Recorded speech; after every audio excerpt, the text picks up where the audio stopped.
नमस्कार।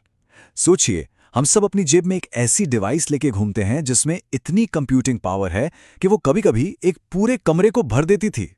तो चलिए, आज कंप्यूटर के इसी कमाल के सफर को देखते हैं कि आखिर हम यहां तक पहुंचे कैसे। ये वो कहानी है जिसने सच पूछिए तो हमारी दुनिया को हमेशा-हमेशा के लिए बदल दिया। जरा इन दो तस्वीरों को देखिए। एक तरफ है ENIAC, दुनिया के पहले इलेक्ट्रॉनिक कंप्यूटरों में से एक, जो एक पूरा कमरा घेर लेता था। और दूसरी तरफ है एक मॉडर्न स्मार्टफोन जो हमारी जेब में आराम से फिट हो जाता है। मजे की बात यह है कि हम दोनों को ही कंप्यूटर बुलाते हैं। तो सवाल यही है, एक कमरे जितनी बड़ी मशीन से जेब में समा जाने वाले इस सुपर डिवाइस तक का सफर तय कैसे हुआ? तो हमारा ये सफर शुरू होता है वैक्यूम ट्यूब के दौर से, यानी कंप्यूटर की पहली पीढ़ी से। ये वो जमाना था जब कंप्यूटर का मतलब होता था एक बहुत बड़ी, बहुत ज्यादा बिजली खाने वाली मशीन जो उस वक्त टेक्नोलॉजी की सारी हदों को तोड़ रही थी। इस पीढ़ी की जो मेन टेक्नोलॉजी थी वो थी वैक्यूम ट्यूब। ये एक स्विच की तरह काम करती थी, लेकिन इसकी सबसे बड़ी प्रॉब्लम थी कि ये बहुत बड़ी थी, जबरदस्त गर्मी पैदा करती थी और सच कहें तो ज्यादा भरोसेमंद भी नहीं थी, बार बार खराब हो जाती थी। जैसे ये ENIAC है ना, इसमें ऐसे हजारों वैक्यूम ट्यूब लगे थे। अच्छा, स्पीड की बात करें तो इन शुरुआती मशीनों की प्रोसेसिंग स्पीड मिली सेकेंड्स में नापी जाती थी, मतलब 1 सेकेंड का 1000वां हिस्सा। उस जमाने के लिए तो ये किसी चमत्कार से कम नहीं था, पर हाँ, आज के हिसाब से देखें तो ये बहुत बहुत ज्यादा धीमा था। तो अगर हम पहली पीढ़ी को फटाफट समझे तो हार्डवेयर में वैक्यूम ट्यूब्स और मैग्नेटिक ड्रम थे। सॉफ्टवेयर वो सिर्फ बाइनरी भाषा समझता था, और साइज पूरे पूरे कमरे जितने बड़े। ENIAC और UNIVAC इसके बेस्ट एग्जाम्पल हैं। ये बहुत ज्यादा महंगे थे और इतनी बिजली खाते थे कि पूछो मत। जाहिर है एक बड़े बदलाव की जरूरत थी। अब देखिए, वैक्यूम ट्यूब की कमियां बिल्कुल साफ थीं। गर्मी, बड़ा साइज और भरोसे की कमी। इन्हीं मुश्किलों ने कंप्यूटिंग की अगली बड़ी छलांग के लिए रास्ता तैयार किया, जो एक बिल्कुल नए क्रांतिकारी आविष्कार से मुमकिन हुई। और ये है वो आविष्कार, ट्रांजिस्टर। 1947 में बेल लैब्स में बना ये छोटा सा हीरो वैक्यूम ट्यूब की जगह लेने आया। इसी ने कंप्यूटर को छोटा, तेज, सस्ता और पहले से कई ज्यादा भरोसेमंद बना दिया। और स्पीड में जो सुधार हुआ वो तो सोच से भी परे था। हम मिली सेकेंड से सीधे माइक्रो सेकेंड पे आ गए, मतलब 1 सेकेंड का 10 लाखवां हिस्सा।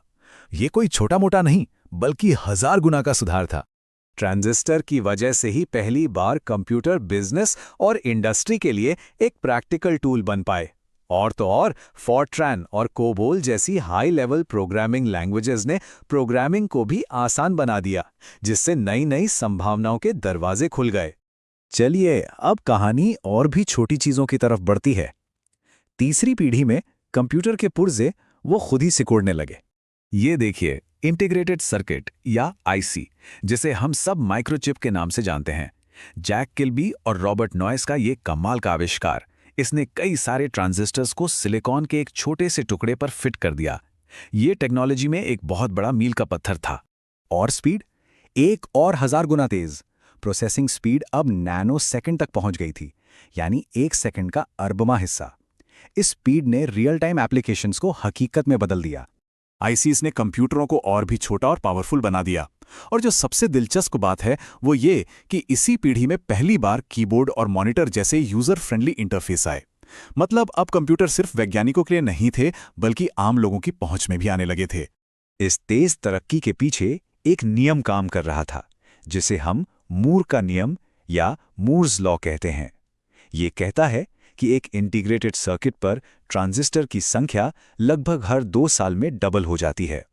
यही वो इंजन था जिसने दशकों तक कंप्यूटिंग पावर के इस जबरदस्त विकास को रफ्तार दी।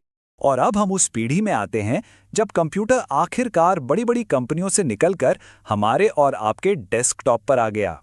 साल 1971 में माइक्रोप्रोसेसर का विकास हुआ। इसने कंप्यूटर के सेंट्रल प्रोसेसिंग यूनिट यानी CPU के सारे हिस्सों को एक अकेली चिप पर डाल दिया। ये VLSI यानी very large scale integration technology की वजह से मुमकिन हुआ। सच कहें तो ये एक चिप पर पूरा कंप्यूटर था। और बस यहीं से एक ऐसे दौर की शुरुआत हुई जिसने सब कुछ, मतलब सब कुछ बदल कर रख दिया। पर्सनल कंप्यूटर का जन्म हुआ। ये कंप्यूटिंग की दुनिया का वो मोड़ था जिसने टेक्नोलॉजी की पूरी कहानी ही बदल दी। माइक्रो प्रोसेसर ने तो कंप्यूटिंग में जैसे क्रांति ही ला दी। इसने इसे आम इंसान के लिए सस्ता और आसान बना दिया। यहीं से पीसी रेवोल्यूशन शुरू हुआ और हाँ, इंटरनेट के विकास की नींव भी इसी दौर में रखी गई। चलिए अब आते हैं आज के दौर में, यानी 5वीं पीढ़ी, जो पूरी तरह से कनेक्टिविटी, आर्टिफिशियल इंटेलिजेंस और बहुत बड़े पैमाने पर इंटीग्रेशन के बारे में है। आज की कंप्यूटिंग के कुछ मेन पिलर्स हैं। पहला, यूएलएसआई टेक्नोलॉजी, जो एक चिप पर अरबों ट्रांजिस्टर फिट कर देती है। फिर है पैरेलल प्रोसेसिंग, जो हमें एक साथ कई काम करने की ताकत देती है। आर्टिफिशियल इंटेलिजेंस, जो मशीनों को सीखने में मदद करती है। और जाहिर है, इंटरनेट, मल्टीमीडिया और मोबाइल कंप्यूटिंग, जो हम सभी को एक दूसरे से जोड़ते हैं। तो इस पीढ़ी की पहचान है ऐसे डिवाइसेस जो आपस में जुड़े हुए हैं, स्मार्ट हैं और हमारी रोजमर्रा की जिंदगी का एक जरूरी हिस्सा बन चुके हैं। चाहे वो लैपटॉप हो, स्मार्टफोन हो या फिर कोई बहुत पावरफुल सुपर कंप्यूटर। तो आगे क्या? कंप्यूटिंग की अगली पीढ़ी तो विज्ञान के बिल्कुल नए दरवाजे खटखटा रही है। क्वांटम कंप्यूटर, जो क्यूबिट्स का इस्तेमाल करके इतनी प्रोसेसिंग पावर देंगे जिसकी हम कल्पना भी नहीं कर सकते। नैनो कंप्यूटर, जो मॉलिक्यूलर लेवल पे बनाए जाएंगे। और यहां तक कि डीएनए कंप्यूटर भी, जो डेटा स्टोर करने के लिए बायोलॉजिकल मटेरियल का इस्तेमाल करेंगे। मतलब आने वाला कल किसी साइंस फिक्शन फिल्म जैसा होने वाला है। सोचकर देखिए, सिर्फ एक ही जिंदगी में हम कमरे जितने बड़े कैलकुलेटर से जेब में रखने वाले सुपर कंप्यूटर तक आ गए। ये सोचना ही